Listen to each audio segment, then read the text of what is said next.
Good morning dear students. In previous video we have studied about the topic light is necessary for photosynthesis, and today we are going to discuss about a new topic CO2 is necessary for photosynthesis. Okay,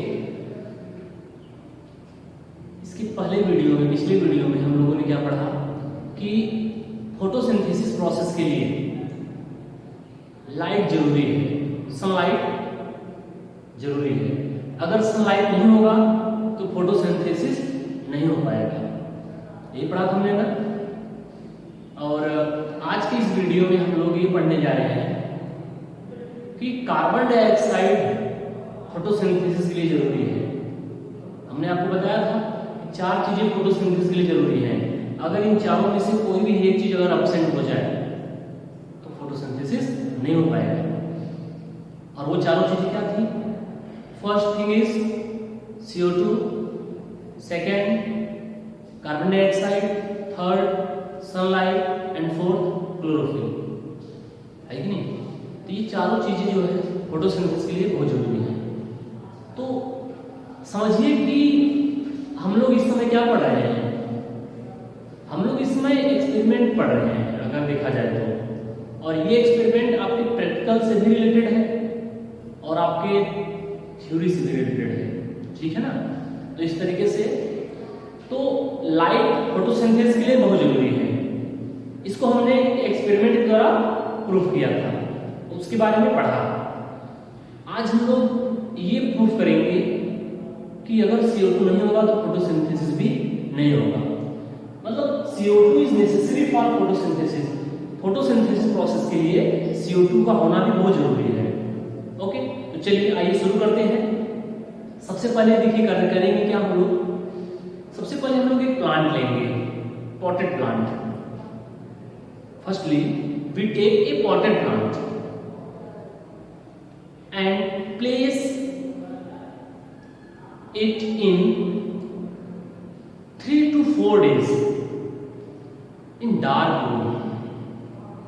एक potted plant लेकर के उसको अंधेरे में, बिल्कुल अंधेरे में लगभग 3 से 4 दिन रखेंगे, जैसा कि हमने पिछले एक्सपेरिमेंट में किया था, आपको याद होगा।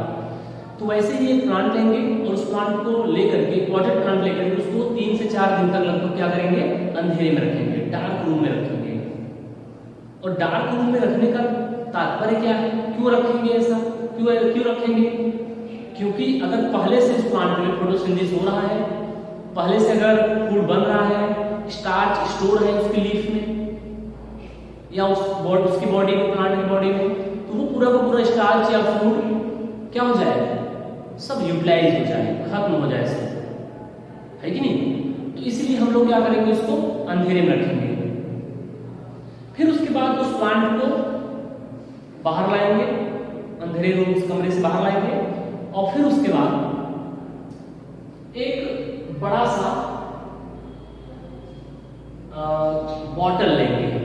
बॉटल कुछ इस शेप का लेंगे, चौड़े मुंह वाला, थोड़ा सा वाइड है ना, वाइड माउथ का एक बॉटल लेंगे। और उस प्लांट की जो लीफ है, उसकी जो पत्ती है, और हाँ, हमको ऐसा प्लांट चूज करना है जिसकी लीफ थोड़ा सा क्या हो, लॉन्ग हो, लंबी हो, तो ज्यादा बेटर होगा। ठीक है? एक चौड़े मुंह का जो है बॉटल लेंगे, और पॉटेड प्लांट को, जो कि हमने अभी अंधेरे कमरे से बाहर लाया, ठीक, अब उस पॉटेड प्लांट की एक लीफ को लेकर के उस लीफ का कुछ पार्ट बॉटल के अंदर और कुछ पार्ट बॉटल के बाहर सेट करेंगे। मतलब उस प्लांट का जो लीफ है, उस लीफ को बॉटल में इस तरीके से डालेंगे कि लीफ का आधा हिस्सा बॉटल के अंदर चला जाए और लीफ का आधा हिस्सा जो है, हाफ पार्ट बॉटल से बाहर ही रह जाए। और ऐसा करने के बाद उसको हम एक रबर के कॉर्क से चारों तरफ से पैक कर देंगे, जिससे कि एयर वगैरह अंदर बाहर ना आ जा सके। और हाँ, सॉरी, पैक करने से पहले बॉटल में हम क्या करेंगे, KOH पोटेशियम हाइड्रोक्साइड का सॉल्यूशन डाल देंगे। पैक करने से पहले, है ना, potassium hydroxide KOH, potassium hydroxide इसको बोलते हैं। पोटेशियम हाइड्रोक्साइड एक प्रकार का केमिकल है। तो पोटेशियम हाइड्रोक्साइड को क्या करेंगे, इस बॉटल के अंदर डाल देंगे, उसका सॉल्यूशन डाल देंगे। इसको क्यों डालेंगे भी इसके बारे में बताएंगे हम। तो इस तरीके से डाल करके उसके बाद हम इसको आधा बाहर थोड़ा अंदर करके उसको क्या करेंगे, फिर पैक कर देंगे, है कि नहीं। ठीक, अब होगा क्या, ध्यान दीजिएगा। ये लीफ का जो पार्ट बाहर की तरफ है, एटमॉस्फेयर में, एनवायरमेंट में जो बाहर की तरफ है, तो लीफ के इस पार्ट को तो कार्बन डाइऑक्साइड मिलेगा। कहां से, एनवायरमेंट से, एटमॉस्फेयर से, बाहर से कार्बन डाइऑक्साइड उस लीफ को मिलेगा। लेकिन लीफ का जो पार्ट बॉटल के अंदर है वहां पे कार्बन डाइऑक्साइड नहीं मिल पाएगा। और इस KOH को हमने बॉटल में क्यों डाला, KOH या पोटेशियम हाइड्रोक्साइड को हमने बॉटल में इसलिए डाला कि अगर बॉटल में पहले से पोटेशियम हाइड्रोक्साइड प्रेजेंट हो तो वो कार्बन डाइऑक्साइड KOH के द्वारा, पोटेशियम हाइड्रोक्साइड के द्वारा एब्जॉर्ब कर लिया जाए, क्योंकि पोटेशियम हाइड्रोक्साइड कार्बन डाइऑक्साइड को एब्जॉर्ब कर लेता है। ठीक, तो अगर बॉटल में पहले से कार्बन डाइऑक्साइड अवेलेबल है तो KOH पोटेशियम हाइड्रोक्साइड के द्वारा क्या हो जाए, एब्जॉर्ब कर लिया जाए, और बॉटल पूरी तरह से क्या हो जाए, कार्बन डाइऑक्साइड से फ्री हो जाए। ठीक, इस तरीके से बॉटल के अंदर कार्बन डाइऑक्साइड बिल्कुल भी नहीं है। ठीक, जो कुछ पहले से था लेकर उसको पोटेशियम हाइड्रोक्साइड ने एब्जॉर्ब कर लिया। ठीक, अब इस तरीके से सेटअप करके हम इसको कम से कम 3 से 4 दिन फिर धूप में रख देंगे, लाइट मिलता है। तो आप ये पाएंगे कि CO2 लाइट मिलता रहेगा बाहर की तरफ, और यहाँ पे फोटोसिंथेसिस होगा। जबकि लीफ का जो पार्ट अंदर की तरफ है, बॉटल के अंदर है, तो उस लीफ के पार्ट में फोटोसिंथेसिस नहीं होगा। क्यों, क्योंकि मान लीजिए लाइट मिलेगा इसको, लाइट तो कांच से होता हुआ अंदर तक जाएगा। ठीक, बट कांच के अंदर कार्बन डाइऑक्साइड तो नहीं कर पाएगा ना, मतलब लाइट तो मिल रहा है, सब कुछ मिल रहा है, बट कार्बन डाइऑक्साइड इसको नहीं मिल पा रहा है। तो इसलिए लीफ के इस पार्ट में फोटोसिंथेसिस नहीं होगा। कैसे नहीं होगा, कहने से थोड़ी मान लिया जाएगा, अब इसको प्रूफ करना है। तो चलिए आगे देखते हैं, अगला स्टेप क्या करेंगे। तो 3 से 4 दिन तक ऐसा सेटअप करके रख देंगे। फिर उसके बाद क्या करेंगे, इस लीफ को क्या करेंगे, प्लग करेंगे, तोड़ लेंगे। ठीक, और इस पूरे के पूरे लीफ को हम क्या करेंगे, बॉटल से आराम से बाहर निकाल लेंगे। ठीक, अब उसके बाद इस लीफ को बिल्कुल सेफली, सुरक्षित रूप से बॉटल से बाहर निकाल लेंगे। अब फिर उसके बाद सेम वही वाला प्रोसेस करेंगे जो हमने पिछले एक्सपेरिमेंट में किया था। तो पहले तो उस लीफ को क्या करेंगे, बॉइल में, वाटर में बॉइल करेंगे, वाटर में बॉइल करेंगे, पानी में उबालेंगे।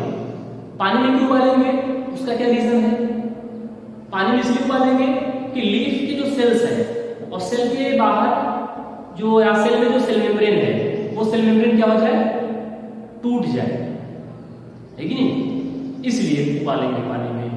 और पानी में उबालने के बाद फिर उस लीफ को एल्कोहल में बॉइल करेंगे। एल्कोहल में बॉइल कैसे करेंगे, आपको पिछला एक्सपेरिमेंट याद होगा, डायरेक्ट एल्कोहल में नहीं उबालेंगे, क्योंकि एल्कोहल क्या है, इन्फ्लेमेबल नेचर का है, तुरंत वो ज्वलनशील है, आग कर लेगा, है कि नहीं। उसको बीकर में, बड़े से बीकर में वाटर लेकर के, फिर छोटे बीकर में एल्कोहल लेकर के, फिर वाटर को उबालेंगे तो वाटर उबलेगा, तो फिर वो एल्कोहल भी क्या होगा, उबलेगा। इस तरीके से जो पिछले एक्सपेरिमेंट में आपको हमने फिगर में दिखाया था पूरा सेटअप। ठीक, तो इस तरीके से पहले क्या करेंगे, उस लीफ को वाटर में बॉइल करेंगे, फिर एल्कोहल में बॉइल करेंगे। एल्कोहल में क्यों बॉइल करते हैं, एल्कोहल में इसलिए बॉइल करते हैं जिससे कि वो लीफ क्या हो जाए, कलरलेस हो जाए, डीकलराइज हो जाए, उस लीफ में जो क्लोरोफिल है सब गायब हो जाए। ठीक, लीफ को डीकलराइज करने के लिए उसको जो क्या करेंगे, एल्कोहल में बॉइल करेंगे। तो यहाँ हमने क्या किया, एल्कोहल में बॉइल कर दिया, अब वो लीफ क्या हो गया, पूरी तरह से डीकलराइज हो गया, लीफ का कलर बिल्कुल गायब हो गया। ओके, डीकलराइज्ड लीफ, ये कलरलेस लीफ है। क्लियर हो गया?